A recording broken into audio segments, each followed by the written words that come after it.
Olá, seja bem-vindo a mais um programa Diálogo Aberto com você, trazendo sempre temas importantes, assuntos e convidados que podem nos ajudar a pensar, a refletir e a aprender. E hoje não é diferente. Nós vamos falar nesse primeiro bloco sobre a saúde mental mãe e filho. Um tema extremamente importante, considerando inclusive o mês de março, que é destinado para celebrar o Dia Internacional da Mulher e também o Dia Mundial da Infância. Nesse sentido, a relação mãe e filho é importante e também ela influencia na saúde um do outro. Segundo a Organização Mundial da Saúde, o número de casos de depressão em crianças entre 6 e 12 anos aumentou de 4,5% para 8% em uma década. E sobre esse assunto nós vamos conversar então com a Karina Coelho, ela que é psicóloga e que vai nos explicar mais sobre essa questão dessa saúde mental entre mãe e filho, mas também nos campos relacionais tão importantes nessa união, nessa orientação, nessa participação efetiva. Karina, muito obrigado pela sua presença aqui no programa Diálogo Aberto. Bom, gostaria de agradecer o convite e ressaltar o quanto é importante tratar de saúde mental dentro da base inicial que é a família, né? Independente da formação da família, hoje a gente tem que estar muito atento para essas características, né? De que as famílias elas são compostas de uma maneira diversa e cada uma com a sua característica maior. Hoje a gente vai falar um pouquinho mais dessa relação única que é do papel da mãe, né? A mãe que a gente também tem que ter um olhar único, porque a mãe hoje ela não é só mãe, né? Ela é mãe, ela trabalha, independente de fazer alguma atividade, de fato, do trabalho tradicional de sair, mas ela começa a ter uma evidência de que ela sempre tem que suprir muitos papéis e ela tem que ser perfeita. Então, hoje, nós, enquanto pessoas que trabalhamos com a saúde mental, a gente coloca muito isso em evidência. Nós não somos perfeitos. E, inclusive, através de alguma falha que teremos, com certeza, nós podemos reconstruir essa forma de agir. E ser mãe é isso, é um aprendizado constante. Mas a mulher, ela se vê impactada, porque ela tem que ser uma trabalhadora 100. Quando eu sou uma trabalhadora 100, alguma coisa vai se fragilizar. E tem sido o papel de mãe. Então, às vezes, por necessidade de estar nesse trabalho, eu terceirizo a educação com um cuidador, com um parente, e aí eu fico com poucas horas. E que às vezes eu tenho que reinventar no trabalho, eu tenho que tomar conta da casa, eu tenho que fazer coisas que fazem com que essa relação mãe e filho, ela não seja desenvolvida com tanta qualidade. E não é assim uma relação que seja tão e somente de momentos bons, né? Só do passeio no shopping, não. Ela é de encontrar também fragilidades naquela criança e fragilidades minhas enquanto papel de mãe. E de autoridade também, né? E de estabelecimento de limites, né? E aí a gente vem com um problema sério. Se eu não conheço, como é que eu estabeleço limites significativos? Se eu estou tão ausente, como é que eu consigo trabalhar essa minha culpa? E aí a gente vê esse ato que é as crianças não conseguirem responder aos limites, não conhecerem, na verdade. E com a questão da pandemia, como ficou tudo muito difícil, muito divergente, acontecendo de uma forma muito individualizada, hoje eu tenho uma grande dificuldade de que essa criança saiba quem ela é, saiba olhar suas fragilidades e consiga trabalhar a fragilidade do outro e respeitar a diferença do outro. E no campo da afetividade, cara, como é que você percebe essa questão da relação mãe e filho, né? Como é que está sendo trabalhado diante de um cenário, né, que você colocou, a questão da pandemia? Ainda estamos vivendo os reflexos disso, as consequências disso, mas também de um cenário de cada vez menos diálogo, né, um cenário de cada vez menos participação dessa mãe na formação da criança, né? Essa interação justamente que é tão importante e necessária, e no mundo de uma evolução tecnológica, né, extremamente relevante em vários aspectos, inclusive nesse corte do relacionamento da comunicação dentro de casa, né, que às vezes a mãe não consegue ter, porque ora o filho está envolvido com os seus smartphones, ora a mãe está envolvida também com os seus afazeres ou também com os seus smartphones e acabam substituindo um tempo que seria precioso nesse sentido, né, por conta de um entretenimento. Tem sido uma campanha assim de todos nós da saúde, saúde clínica e mental, que se estabeleçam vigor nesse movimento, mas tem sido muito difícil, tá? Então, assim, a gente assiste hoje crianças no maternal com smartphone. Ou seja, não há essa regra do uso, não há essa regra da saúde clínica, porque é uma questão visual.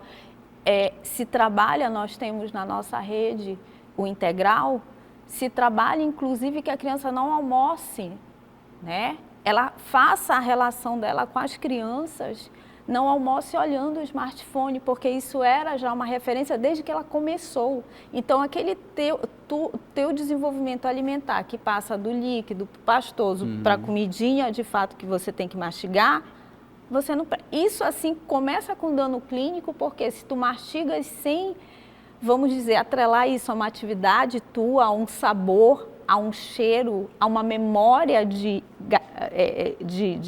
apetite do que tu vais gostar ou não, tu estás prestando atenção. Então, já começa aí. Então, aquela relação que nós tínhamos com o café da tarde, acabou. E aí, o que tu vais esperar? Tem muito pouco a se esperar. Se a gente continuar nessa demanda, eu paro de me relacionar comigo, porque eu não construo as minhas memórias afetivas. Comida é um momento afetivo, é um momento que tu sentas à mesa, que tu troca. Então, inclusive esse trabalho, a gente tem estabelecido ultimamente, né? Então, por aí, tu inicias que há uma fragilidade na construção de todas as nossas relações. Então, essa é a base, né? Esse contato, inclusive o contato visual, né? A percepção do ambiente. Recentemente eu estive em um consultório e era bem do lado, a porta, né, de onde eu ia ser atendido, com um consultório pediátrico. Então tinham várias crianças lá, todas elas, sem nenhuma exceção, mais ou menos foi umas 10 crianças que chegaram no intervalo de tempo que eu estava aguardando para ser atendido. Umas 10 crianças, 100% delas com o aparelho, né, e praticamente todas as mães que chegaram, né, os pais não estavam, realmente foi só as mães, né, umas 2 ou 3 com uma secretária e tal, mas as mães chegaram, todas elas não chegaram com o smartphone, mas sentaram, abriram a bolsa e ficaram com seus smartphones. Não trocaram uma palavra com as crianças. As crianças chegaram, não deram um bom dia para ninguém, não perceberam a movimentação do consultório, não perceberam as pessoas que estavam chegando, né, não estiveram atentas para possíveis ameaças do próprio ambiente. Então, é um preço muito caro, né, Karina, que a gente está pagando por conta disso. É o conjunto do preço muito alto que se faz na construção do ser humano, porque se tu não tem memória afetiva, tu não tem percepção, que a gente chama na questão cognitiva, entenda-se cognitivo, que não é só aprendizagem. Cognitivo é desenvolvimento humano, é como, sim, inclusive, eu estabeleço minhas relações. Então, se eu vou fragilizando pouco a pouco todas essas demandas de desenvolvimento, de neurodesenvolvimento, eu acarreto que esse ser humano não vai ter a possibilidade, a potencialidade dele de um todo de desenvolvimento. Então, eu acabo com o percepto visual. Como isso vai acabar lá na escola, o meu aluno não vai escrever tão bem. Por quê? Tu lembras do nosso tempo que a gente escrevia entre aquelas 2 linhazinhas? Desenvolvimento percepto visual. Eu não vou ter isso, porque eu não tenho... Não houve esse treinamento. Eu não tenho mais esse parâmetro, não, né? Então, assim, tudo que a gente está trazendo hoje é uma grande informação de um grande alerta. A gente tem que parar, a gente tem que fazer essa reflexão. Retirar a tela, hoje, é quase impossível, tá? Mas a gente precisa, sim, conhecer essa criança, saber que ela argumente e ponha as possibilidades dos limites. E restabeleça para nós, sim, o nosso tempo. Nós precisamos desse autocuidado. Nós, enquanto mulher, enquanto mãe, enquanto trabalhadora, nós precisamos de um tempo nosso. Mas nós precisamos também voltar a ser o norte, o chão de uma criança que a gente escolheu, né, de diversas maneiras dar à luz. Então, assim, é um processo e não dá à luz só no aspecto biológico, né? Nós temos as mães que são de crianças que são adotadas do coração, que são fantásticas, é uma escolha fantástica. Mas é uma escolha, gente, que precede desejos, sacrifícios e dedicação. Ser pai, ser mãe, ser responsável por alguém, traz essa conduta. E a gente tem que estar muito ciente. Se não é esse a tua maior prioridade, não seja. Eu costumo dizer muito isso, não seja. Agora tem uma coisa, né, Karine, nesse sentido, né? Essa fortaleza, digamos assim, né? Essa referência também, ela passa por aquilo que você também já deu uma pista muito interessante, né? Como é que está essa mãe hoje, né? Como é que ela está sentindo os impactos e os desafios dessa realidade que ela está vendo? Como é que ela está absorvendo e tratando a questão do estresse, da depressão, né, da própria fadiga, né, dos desafios, né, dos cenários que nós estamos vivendo, né? Como é que ela está percebendo isso aí? Logicamente, como é que ela vai fazer para também trabalhar isso? Porque o filho também passa em menor grau ou em outros níveis, né? Mas de qualquer jeito também atravessa isso. Então, esse arcabouço, essa capacidade de trabalhar isso para poder fazer essa divisão com um filho, para poder orientá-lo, ele acaba tendo esses reflexos diretos, né?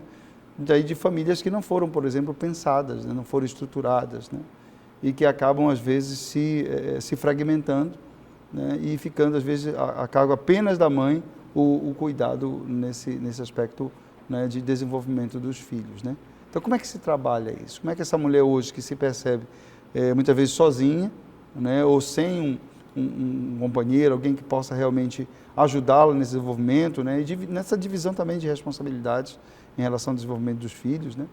Como é que ela vai buscar, então, esse apoio? Onde é que ela vai construir essa ponte para poder trabalhar isso aí?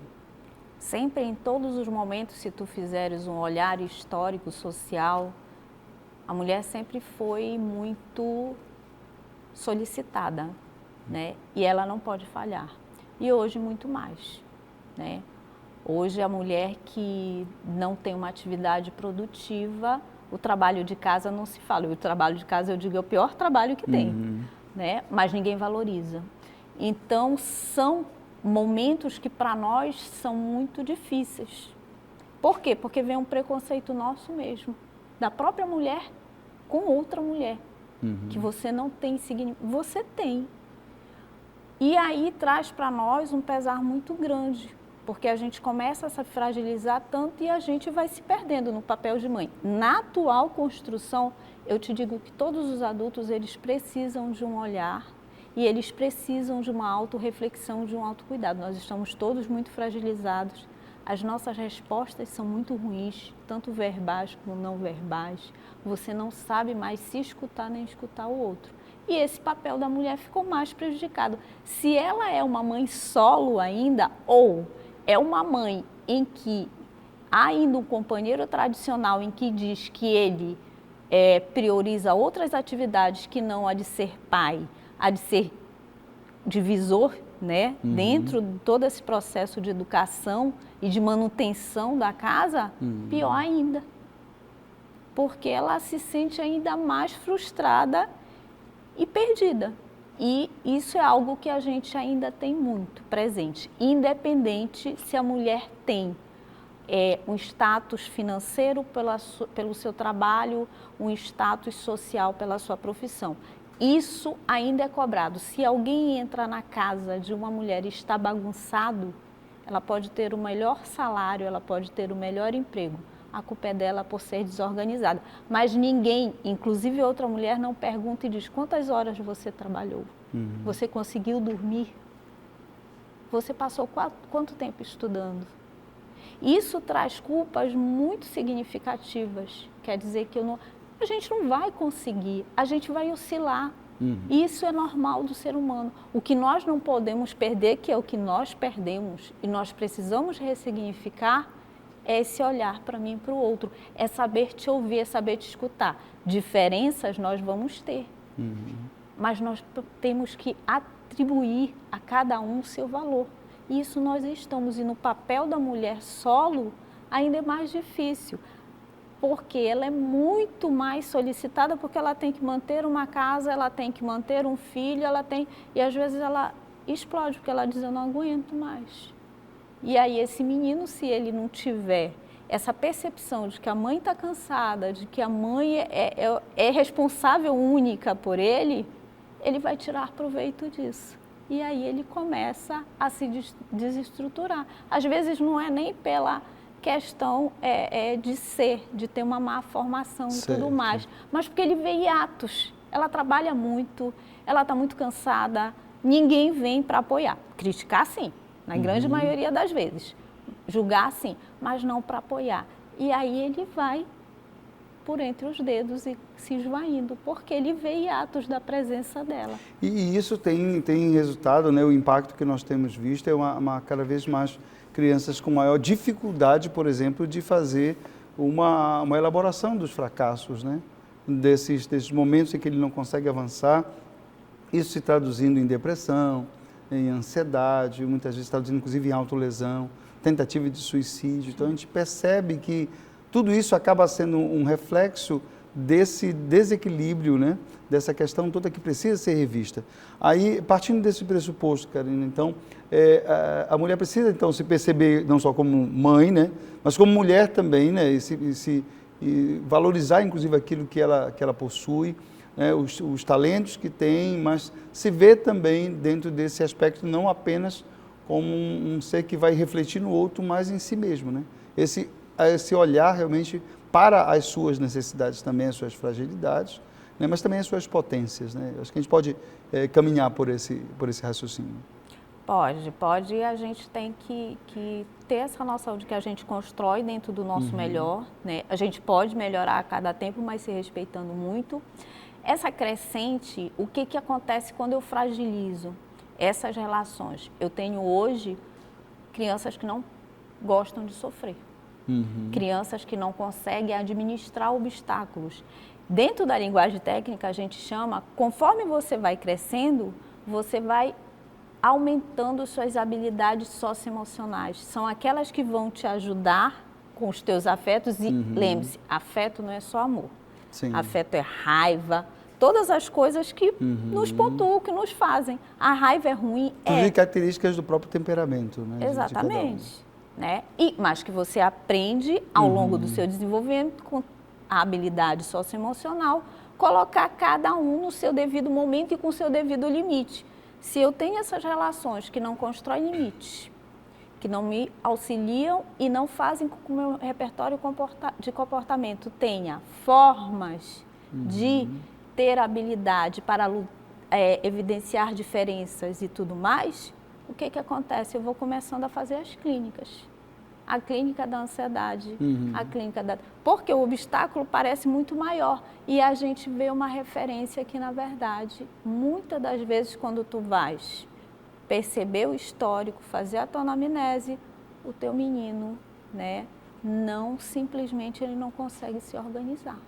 Ele não consegue ter essa evidência. Isso a gente vê, né, eu trabalho numa rede educacional, né, onde a gente tem todo um suporte de socioemocional, hoje, junto com o serviço de psicologia, mas é evidenciado, né, que a gente precisa muito da partilha dessa família, qualquer que seja a característica dela.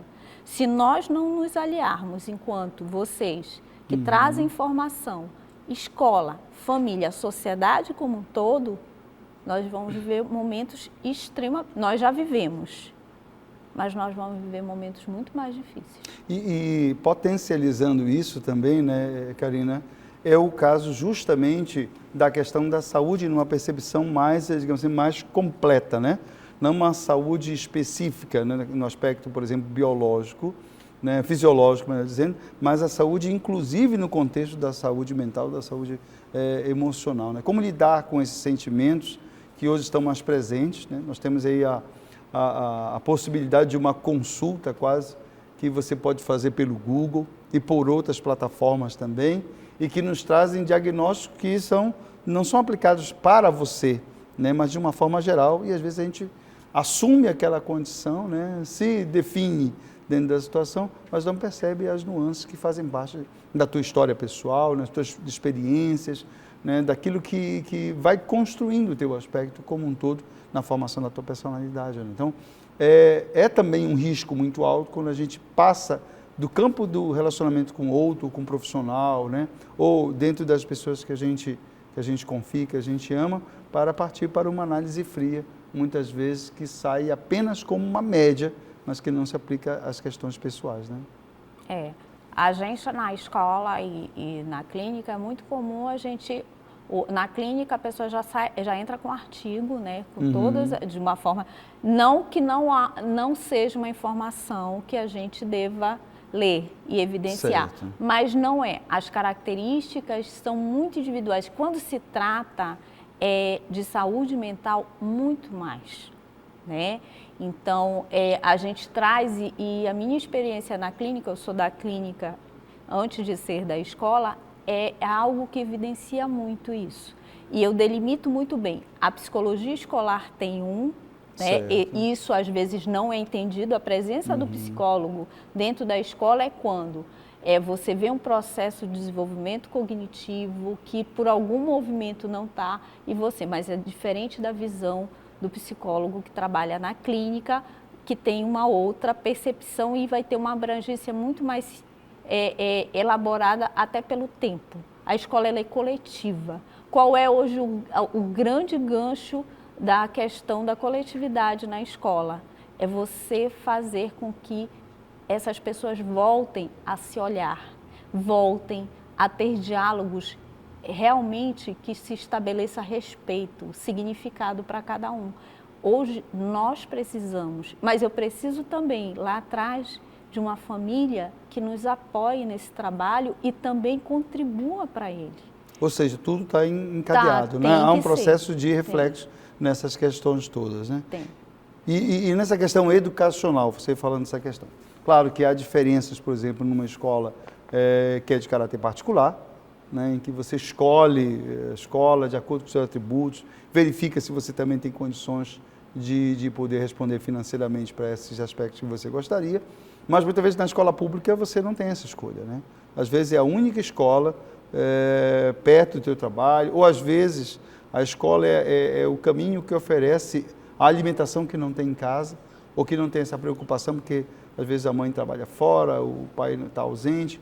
Enfim, a escola passa a ser não somente um local do aprendizado, do relacionamento, da comunicação, mas também um espaço de sobrevivência, inclusive nesse aspecto, né? Então, focando a escola, como é que você percebe, dentro da realidade que você tem para esses alunos que fazem parte desse corpo discente lá de onde você atua, né? Qual seria uma radiografia dessa situação do relacionamento família-aluno, aonde você atua? Eu tenho todas as vertentes de família na minha rede Physics, onde eu trabalho, né? Eu tenho aquela família que é parceira, que eu não preciso chamar, ela mesmo me busca, ela mesmo faz, como infelizmente eu tenho também aquela família que acha que o processo é todo da escola. Tá? Ok. Mas hoje já com um trabalho num momento bem menor. Agora, a gente também percebe a família que ela precisa se reorganizar de uma maneira geral, principalmente nos limites, principalmente na questão do respeito. Como eu tenho famílias extremamente parceiras, que às vezes até em momentos de que a gente tem que falar de uma forma mais significativa quanto a regimento, quanto a estabelecer de novo uma regra, um limite, elas são muito contundentes em que a escola reafirma o lugar da escola, como a escola, o lugar onde isso tem que ser respeitado a todo momento. Então são essas as vertentes que nos deixam, porque o educador, ele hoje é muito bombardeado, desde a época da pandemia, entendeu? E a gente coloca muito no universo da educação que eu não posso pegar e simplesmente estabelecer uma regra que eu queira. E tu sabes muito bem disso, que quando a gente trabalha com criança, eu tenho vários órgãos que dizem e descrevem os direitos de como essa criança pode ser organizada. E dentro de uma instituição educacional, eu tenho a orientação, sempre mais preponderante do que qualquer movimento de punição. E hoje, como o diálogo não está estabelecido, o que se quer de imediato? Uma punição. Não posso fazer isso. Aquele meu aluno que precisa de mim, ele precisa ser constantemente orientado até a exaustão para que eu possa, sim, fazer o melhor manejo com ele. E dividindo isso com a família. Principalmente lá, a gente tem esse manejo muito grande, né? De estar estabelecendo com a família sempre essa articulação, essa troca. Né? Às vezes, infelizmente, é uma troca que a família não está preparada para receber, mas a gente precisa estar estabelecendo, né? Mas a gente tem que estar sempre. E quando tem todo esse movimento, a gente sabe que às vezes as crianças com um manejo mais difícil socioemocional, a gente consegue estabelecer. E aí vem, olha, vamos estar precisando do colega da clínica, onde ele faz o manejo lá inicial e a gente generaliza aqui esse comportamento. E esse trabalho é uma constante diária em todas as unidades. Então, Karina, num resumo da nossa conversa aqui, já seguindo para o nosso encerramento, né? A importância dessa mulher, dessa mãe, né? Porque a gente trouxe essa primeira referência no relacionamento com o filho, mas, claro, estendendo essa responsabilidade também para toda a família, né? Dessa participação efetiva. E a escola também, para perceber essa necessidade toda e poder trazer realmente como um ganho, né, no processo de desenvolvimento de cada aluno. Né? Então, Karina, eu queria te agradecer aqui pela presença conosco. Né, muito importante, muito interessante essas dicas que você trouxe e esse olhar realmente apurado que une esses três elementos, né? Você também como mãe, você também como profissional, como psicóloga, né? Mas também como uma educadora, né? Que está dentro desse processo, dentro como um todo. Então, eu queria te agradecer, né? E desejar sucesso com essa turminha que a gente está precisando cada vez mais de gente boa, graças a Deus que os bons são a maioria, né? Mas realmente cada vez mais fortalecer essa turminha aí. Educar é uma paixão e aqui fala uma feliz mãe também de um pedagogo e todos nós somos educadores. A informação é educação, com certeza. Obrigado. E obrigado a você que nos acompanha. Nós vamos a um rápido break e a gente retorna então com o programa Diálogo Aberto.